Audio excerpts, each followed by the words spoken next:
हरे कृष्णा, राधे राधे। आप सभी का स्वागत है हमारे चैनल पर। आज की वीडियो है मासिक धर्म में स्त्री को छूने से क्या होता है। एक समय की बात है, भगवान शिव और माता पार्वती कैलाश पर्वत पर बैठे हुए थे। तभी माता पार्वती ने भगवान शिव से कहा, स्वामी मेरे मन में दो प्रश्न उठ रहे हैं, आपकी आज्ञा हो तो मैं आपसे पूछ सकती हूँ। भगवान शिव ने कहा, पूछो देवी, आपके मन में क्या प्रश्न उठ रहे हैं। तब माता पार्वती कहती हैं, स्वामी किस श्राप के कारण स्त्री को मासिक धर्म की पीड़ा सहन करनी पड़ती है। और मेरा दूसरा प्रश्न है, एक राजस्वल स्त्री को कौन से कार्य नहीं करने चाहिए जिससे उन्हें पाप लगता है। भगवान शिव कहते हैं, देवी आज आपने मानव जाति के लिए कल्याण के लिए बहुत ही महत्वपूर्ण प्रश्न किया है। तुम्हारे इन प्रश्नों के उत्तर माधव पंडित की इस प्राचीन कथा से प्राप्त हो जाएगी। इस महान कथा को सुनने मात्र से ही समस्त पापों का नाश होता है। जो भी पति पत्नी इस कथा को ध्यानपूर्वक सुनते हैं, उनके घर के सारे कलेश और विघ्न मिट जाते हैं और उन्हें सौभाग्य की प्राप्ति होती है। इसीलिए हे देवी, आप भी इस कथा को ध्यानपूर्वक सुनना। माता पार्वती कहती हैं, हे स्वामी, यह माधव पंडित कौन थे और उनके आचार विचार कैसे थे। मैं इस कथा को अवश्य सुनना चाहती हूँ। कृपया आप इस कथा को मुझे सुनाना आरंभ कीजिए। मैं ध्यानपूर्वक इस कथा को पूरी सुनूंगी। फिर भगवान शिव कहते हैं, हे देवी, प्राचीन समय की बात है, मल्हार देश में एक बहुत ही सुंदर और रमणीय नगरी थी। उस नगरी में माधव नाम का एक पंडित रहता था। उसको समस्त शास्त्रों और वेदों का ज्ञान था। वह परम बुद्धिमान, गुणवान तथा धर्म कार्य में हमेशा तत्पर रहता था। सभी जाति के लोग उसका मान सम्मान करते थे। वह रोजाना दान धर्म तथा संध्या उपासना किया करता था। वह पंडित पशु पुत्र बंधु बांधव और धन संपत्ति से संपन्न था। उसकी पत्नी का नाम सुजाता था।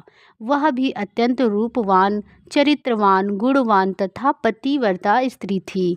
फिर भी एक दिन उस पंडित ने अपने घर बहुत बड़े यज्ञ का अनुष्ठान करवाया और अनेक ऋषि मुनियों को स्वयं जाकर निमंत्रण दिया और उस नगरी में निवास करने वाले समस्त मनुष्यों और ब्राह्मणों को उसने यज्ञ तथा भोजन के लिए बुलाया। फिर उस दिन अनेक ऋषि मुनि और उस नगरी के समस्त ब्राह्मण उसके घर पर आए। उस पंडित ने उन सभी का आदर सत्कार किया। फिर उसने सभी को घर के अंदर बुलाया और आसन पर बिठाकर भोजन कराया।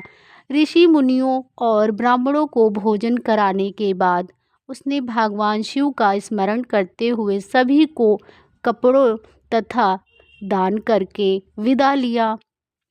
वे सभी माधव पंडित को आशीर्वाद देकर वहाँ से चले गए। उसके बाद उसने अपने परिवार के बंधु बांधवों तथा अनेक गरीब और भूखे लोगों को भोजन कराया। इस प्रकार से सभी को भोजन कराने के बाद और अनुष्ठान से निवृत्त होकर जब वह पंडित अपने घर के द्वार के सामने खड़ा था, तो उसने देखा कि उसके घर के सामने एक बकरी और सांड बातें कर रहे थे। उस पंडित ने उस बकरी और सांड की बातें सुनी तो उसे बड़ा आश्चर्य हुआ। वह बकरी और सांड उसके माता पिता ही थे, जो पिछले जन्म के पाप के कारण इस जन्म में बकरी और सांड बन गए थे। तब वह पंडित मन ही मन सोचने लगा, यह दोनों तो साक्षात मेरे माता पिता ही हैं, जो मेरे घर पर पशु बनकर आए हैं। किस कारण से इन दोनों को पशु का शरीर प्राप्त हुआ है। अब इनके उद्धार के लिए मैं क्या करूं।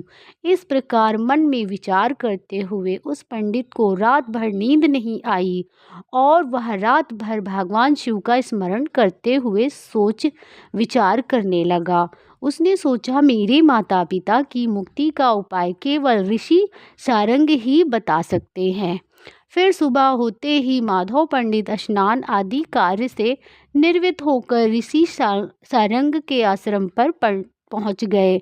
आश्रम पर पहुंचते ही ऋषि सारंग ने माधव पंडित का स्वागत किया और कहने लगे, हे पंडित जी, आज किस कारण से आपका हमारे आश्रम में आगमन हुआ है? आपके मुखमंडल पर यह कैसी उदासी छाई हुई है? बताओ, आपके दुख का क्या कारण है? फिर माधव पंडित कहता है, हे गुरुदेव, आपके श्री चरणों में सादर प्रणाम। आपके दर्शन से आज मेरा जन्म सफल हो गया। हे गुरुदेव, आज मैं आपके पास एक जटिल प्रश्न लेकर आया हूँ। कृपया आप मुझे इस कष्ट से बाहर निकाल सकते हैं। मैं अत्यंत दुखी और दुर्बल हो गया हूँ। ऋषि सारंग कहते हैं, हे पंडित जी, चिंता ना करो। तुम्हारा जो भी प्रश्न है निसंकोच होकर पूछो, मैं अवश्य तुम्हारी समस्या का समाधान करूंगा। फिर माधव पंडित कहता है, हे गुरुदेव, कल मैंने अपने घर पर शिव चर्चा रखी थी तथा अनेक ब्राह्मण और भूखे लोगों को भोजन कराया। विधि पूर्वक भगवान शिव का पूजन किया। फिर मेरे द्वार के ठीक सामने एक बकरी और एक सांड आया। फिर दोनों मेरे घर के सामने खड़े होकर बातें कर रहे थे कि सबसे पहले बकरी उस सांड से इस प्रकार से कहने लगी, हे स्वामी, आज जो घटना घटी उसे ध्यान से सुनिए। हमारे पुत्र के घर में ब्राह्मणों के भोजन के लिए जो दूध रखा हुआ था, उस दूध में एक सांप ने अपना जहर उगल दिया है, जिससे देखकर मुझे बड़ी चिंता होने लगी। उसी दूध से भोजन बनाने वाला था। अगर सभी लोग उस दूध को खा लेते तो उनकी मृत्यु हो जाती। इसीलिए मैंने उस बर्तन से सारा दूध पी लिया और जब बहू की दृष्टि मुझ पर पड़ी तो उसने मुझे खूब पीटा, जिससे मेरा अंग भंग हो गया। मुझे बहुत पीड़ा हो रही है। इसी कारण से मैं लड़खड़ाते हुए चल रही हूँ और मुझे यह पीड़ा सहन नहीं हो रही है। बकरी की बात सुनकर वह सांड बहुत दुखी हुआ और वह खुद का वार्तालाप सुनने लगा। हे प्रिय, अब मैं तुम्हें अपने दुख का कारण सुनाता हूँ। मैं पूर्व जन्म में इस माधव पंडित का पिता था। आज उसने सभी ऋषि मुनियों और ब्राह्मणों को भोजन कराया है, किंतु इसने मेरे सामने थोड़ी सी भी घास नहीं डाली और ना मुझे जल पिलाया। इसी कारण मैं बहुत दुखी हो गया हूँ। फिर माधव पंडित कहता है, इस प्रकार से अपने माता पिता को बकरी और सांड के रूप में ऐसी बातें करते हुए देखकर मुझे बड़ा दुख हुआ है और मुझे रात भर नींद नहीं आई। हर क्षण मुझे चिंता सता रही है। मैंने कभी कोई पाप नहीं किया है। हमेशा ही मैंने धर्म के कार्य किए हैं, फिर भी मेरे माता पिता को ऐसे कष्ट झेलने पड़ रहे हैं। इसी कारण से आज मैं आपके पास आया हूँ। कृपया आप इतनी योग्य शक्ति से पता करके मुझे बतलाइए किस कारण से मेरे माता पिता की ऐसी दुर्दशा हुई है और उनकी मुक्ति के लिए मुझे कौन सा कर्म करना चाहिए। फिर ऋषि सारंग ध्यान लगाकर उस पंडित के माता पिता के पूर्व जन्म के कर्मों को देखते हैं और पंडित से कहने लगते हैं, हे पंडित, तुम्हारे माता पिता ने पिछले जन्म में घोर पाप किया था। इस पाप के कारण आज उनकी ऐसी दुर्दशा हुई है। फिर पंडित कहता है, हे गुरुदेव, किस पाप के कारण मेरे माता पिता को ऐसी दुर्दशा हुई है? कृपया विस्तार से बतलाइए, मैं जानना चाहता हूँ। फिर ऋषि सारंग कहते हैं, हे पंडित, तुम ध्यान से सुनो। यह सांड जो तुम्हारे पिता हैं, यह पिछले जन्म में रामनगर के श्रेष्ठ पंडित रहे हैं। उन्होंने एक दिन पूर्णिमा का व्रत करके भोजन किया था। पूर्णिमा के व्रत के दिन इसने दान धर्म भी नहीं किया। इसने अपने द्वार पर आए हुए भूखों को कभी भोजन नहीं खिलाया। इसने अपने मित्रों का श्रद्धा तर्पण भी विधि पूर्वक नहीं किया। तुम्हारे पिता ने पिछले जन्म में मासिक धर्म के दौरान ही तुम्हारी माता के साथ संबंध बनाया था और इसी पाप के कारण इसे इस जन्म में सांड का रूप प्राप्त हुआ है। अब तुम्हारी माता के बारे में सुनो। तुम्हारी माता ने राजस्वल होते हुए भी भोजन बनाया। मासिक धर्म के दौरान ही इसने भगवान की पूजा की, तुलसी को जल चढ़ाया। राजस्वल होते हुए भी इसने भगवान को भोग लगाया।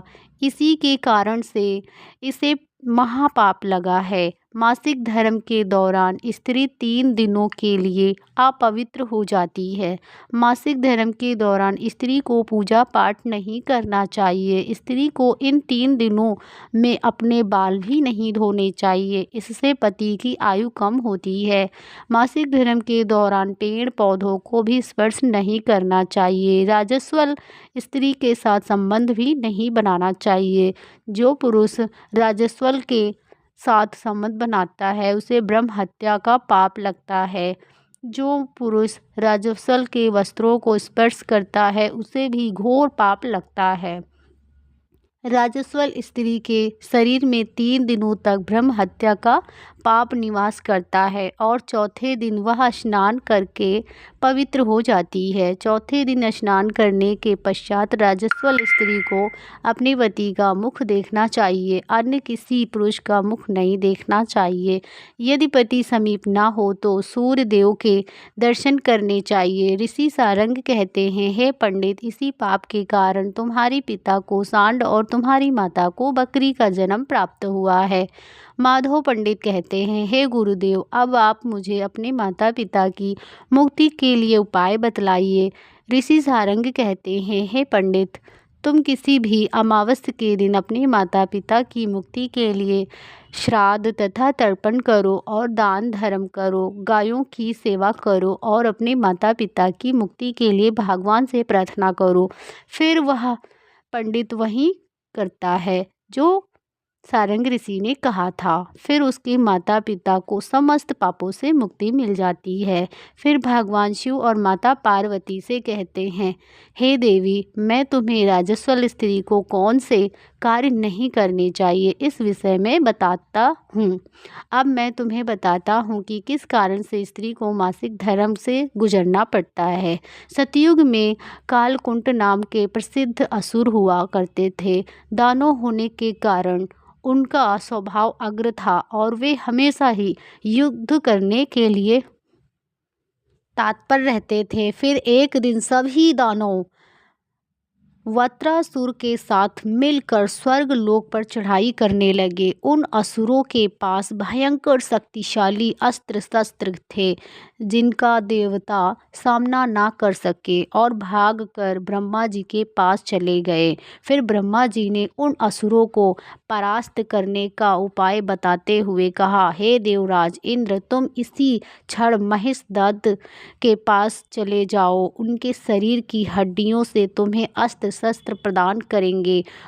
उन्हीं अस्त्र शस्त्रों का प्रयोग करके तुम उन असुरों का वध कर सकोगे। फिर सभी देवता महेशदत्त के आश्रम पर पहुंच जाते हैं और उनसे प्रार्थना करके अस्त्र शस्त्र प्रदान करने की विनती करने लगते हैं। फिर संसार के कल्याण के लिए महेशदत्त अपने शरीर की हड्डियों से अस्त्र शस्त्र का निर्माण करते हैं और उन्हीं अस्त्रों में से एक वज्र नाम का अस्त्र होता है जिन्हें देवराज इंद्र धारण कर लेते हैं। फिर सभी देवता उन असुरों से युद्ध करने के लिए निकल जाते हैं। देवता और असुरों के बीच भीषण युद्ध होता है। सभी देवता आकाश में असुरों से युद्ध करने के लिए इकट्ठा हो जाते हैं और प्रहार करने लगते हैं। अग्निदेव के प्रहार से दैत्यों को जलने लगते हैं और फिर अग्नि के प्रभाव से असुरों के शरीर जलने लगते हैं। फिर वरुण देव जल की वर्षा से असुरों को डुबा देते हैं, जिससे असुर तराई करने लगते हैं। अनेक दिनों तक इस प्रकार से देवताओं और असुरों में भीषण युद्ध चलने लगता है। फिर देवराज इंद्र और वस्त्रासुर अपने आमने सामने आ जाते हैं और दोनों के बीच भीषण युद्ध होने लगता है। और फिर देवराज इंद्र अपने वज्र का प्रहार करके वस्त्रासुर को मार डालते हैं। वस्त्रासुर की मृत्यु होते ही उसके शरीर से ब्रह्म हत्या बाहर निकलती है और देवराज इंद्र का पीछा करने लगती है। फिर वह ब्रह्म हत्या इंद्र के शरीर में प्रवेश कर जाती है, जिससे इंद्र को ब्रह्म हत्या का पाप लगता है। फिर देवराज इंद्र ब्रह्मा जी के पास जाते हैं और उनसे ब्रह्म हत्या से छुटकारा पाने के लिए कहते हैं। फिर ब्रह्म जी उस ब्रह्म हत्या को देवराज इंद्र के शरीर से बाहर निकालने की आज्ञा देते हैं और वह ब्रह्म हत्या इंद्र के शरीर से बाहर निकलकर ब्रह्मा जी से कहने लगती है, हे परमपिता, अभी तक मैं वज्रासुर के शरीर में निवास कर रही थी, क्योंकि उसने अनेक ब्रह्म हत्याएं की थी। जब इंद्र ने उसकी हत्या कर दी तो मैं इंद्र के शरीर में निवास करने लगी। अब आप मुझे उचित स्थान दीजिए जहाँ पर मैं रह सकूं। फिर ब्रह्मा जी ने कहने लगे, ब्रह्म हत्या मैं तुम्हें उचित स्थान देता हूँ। फिर ब्रह्मा जी ने ब्रह्म हत्या के 4 भाग कर दिए और कहा, हे ब्रह्मा हत्या, तुम्हारा एक भाग अग्नि के भीतर रहेगा। जो भी मनुष्य अग्नि को आहुति नहीं देगा तो उसके शरीर में प्रवेश कर जाना। तुम्हारा दूसरा भाग जल के भीतर रहेगा। जो भी जल में गंदगी फैलाए अथवा मूत्र का त्याग करेगा, तुम उसके शरीर में प्रवेश कर जाना। तुम्हारा तीसरा भाग पेड़ पौधों में रहेगा। जो भी मनुष्य बिना कारण ही वृक्ष को काटेगा, उसके ब्रह्म हत्या का पाप लगेगा। फिर ब्रह्मा जी ने अप्सराओं को अपने पास बुलाया और कहा, हे अप्सराओं, इस ब्रह्म हत्या का 1/4 भाग तुम ग्रहण करो। अप्सराएं कहने लगी, हे प्रभु, आपकी आज्ञा से हम इसे ग्रहण करने के लिए तैयार नहीं हैं, किंतु हमें भी इससे मुक्ति का उपाय बतलाइए। फिर ब्रह्मा जी कहने लगे, हे अप्सराओं, जो भी मनुष्य राजस्वल स्त्री के साथ संबंध बनाएगा, उसके अंदर यह ब्रह्म हत्या प्रवेश कर जाएगी। इस प्रकार से ब्रह्म हत्या के 4 भाग हो जाते हैं, एक अग्नि में, दूसरा जल में, तीसरा पेड़ पौधों में और चौथा स्त्रियों के अंदर प्रवेश कर गया। इस ब्रह्म हत्या के पाप के कारण स्त्रियों को मासिक धर्म होता है। जो भी पुरुष मासिक धर्म के दौरान स्त्रियों को स्पर्श करता है अथवा उनके साथ संबंध बनाता है, उसे ब्रह्म हत्या का पाप लगता है। भगवान शिव कहते हैं, हे देवी पार्वती, इस प्रकार से मैंने आपको स्त्री के राजस्वल होने के पीछे की कहानी और कारण बताया। राजस्वल स्त्री को कौन से कार्य नहीं करने चाहिए यदि विषय में बताता हूँ।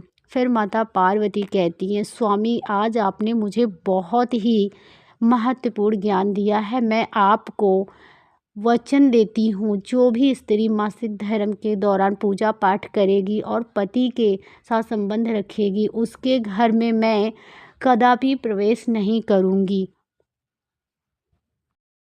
अगर आप लोगों को हमारा वीडियो पसंद आया है तो ऐसी ही वीडियो देखने के लिए हमारे चैनल को सब्सक्राइब करें और कमेंट बॉक्स में दिल से हर हर महादेव अवश्य लिखें और एक लाइक अवश्य करें। जय श्री कृष्णा, राधे राधे।